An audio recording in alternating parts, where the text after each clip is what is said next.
قبل ما تبني اي مبنى او تصمم اي آلة لازم الاول ترسمها، مش باي رسمة، لا ده الرسم الهندسي، اللغة اللي بيفهمها اي مهندس في اي مكان في العالم. خطوط مستقيمة، زوايا دقيقة، ابعاد محسوبة بالملي.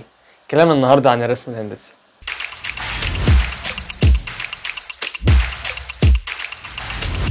السلام عليكم.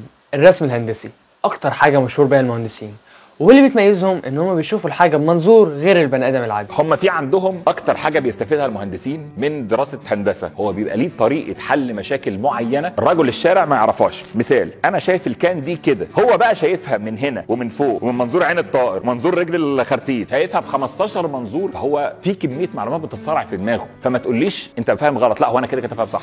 هنتكلم عن المادة دي النهاردة، مادة ما كنتش بحبها نهائي. هنتناقش في 3 مواضيع، هنتكلم عن الادوات، الدرجات متقسمه ازاي، والماده اصلا متقسمه ازاي في هندسه القاهره، واخر حاجه شويه تيبس من مندوب الماده شخصيا. اول حاجه الادوات. بص، في شويه ادوات اساسيه انت هتحتاجها. اولهم طبعا المسطره التي، يفضل يكون طولها 80 سم، مش هتحتاجها اكتر من كده في اعدادي، بالذات لو مش ناوي على عماره او مدني. انما انت لو ناوي على القسمين دول فيفضل تجيبها متر او متر وعشرين.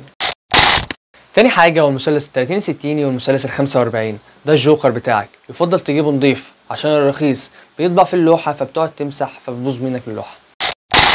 تالت حاجة هتحتاج قلم رصاص 7 و5. 7 طبعا ده الأساس اللي هتحتاجه في الميكانيكي والمعماري، إنما ال5 مش أساسي قوي، مش هتحتاجه في الميكانيكي إنما هيفيدك في المعماري.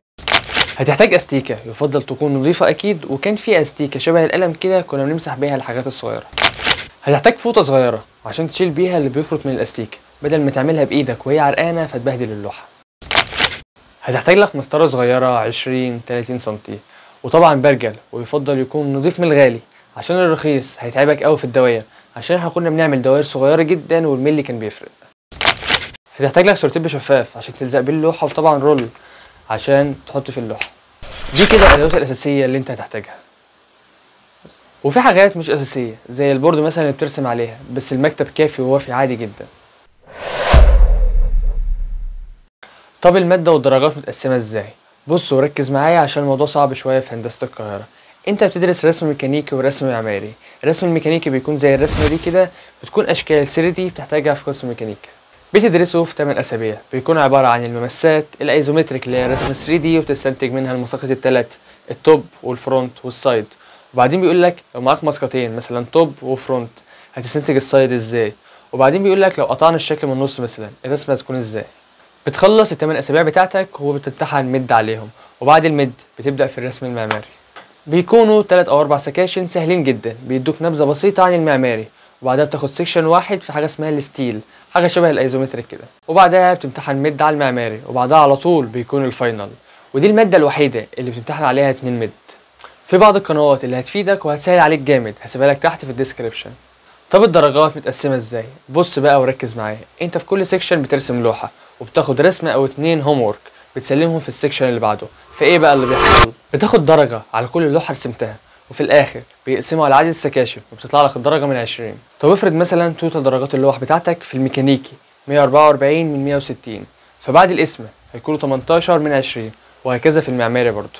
دول كده 40 درجة، 20 ميكانيكي و20 معماري، و10 مدي الميكانيكي وزيهم للمعماري، فكده دول يبقوا 60، ويفضلك 40 درجة. دول بقى الفاينل. الفاينل بيكون ورقتين وبيكون 3 ساعات. الورقة الأولى بتسلم لك الساعة 9، والمفروض إن أنت تسلمها الساعة 10:30، والورقة التانية بيسلموها لك الساعة 10 عشان أنت لو خلصت الرسمة الأولى تقدر تبدأ في التانية، وبتفضل معاك الساعة 12. متقسمين 20 درجة رسم ميكانيكي و20 درجة معماري، 5 ستيل و15 سيكشن معماري.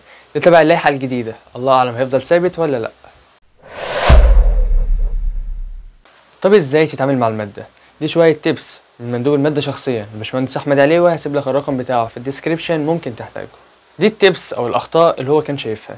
أولهم طبعا نظافة اللوحة، عشان المعيد جزء من تقييمه للوحة هي نظافتها، فخلي بالك منها.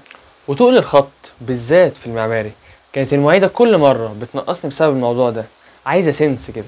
وتقسم اللوحة قبل ما تبدأ، يعني وش اللوحة مثلا هيكفي الايزومتريك والمساقط بتاعتها، ولا هتعمل في الوش الايزومتريك بس وتكمل مساقط في ظهر اللوحة. بيكون في محاضرة ساعة بيديك بقى الأساس اللي بيكمل عليه المعيد، واسمع وركز في شرح المعيد كويس قوي عشان هيسرعك وهيفيدك جامد وانت بترسم. ونصيحة مني، ما ترسمش في البيت من موديل أنسر، عشان أنا كنت بعمل كده وجيت ليلة الامتحان مش قادر أتخيل. انا اعرف بنرسم ازاي بس مش قادر اتخيلها لوحدي، فاتاكد بس من موديل انسر وما تكروتش اللوح. في لوح ممكن تاخد 5 أو 6 ساعات عادي جدا. وكده يا صديقي اتكلمنا النهارده عن ماده الرسم. لو لسه عندك اي اسئله اكتبها لي تحت في كومنت وقول لي عايز الفيديو الجاي عن ماده ايه. سلام.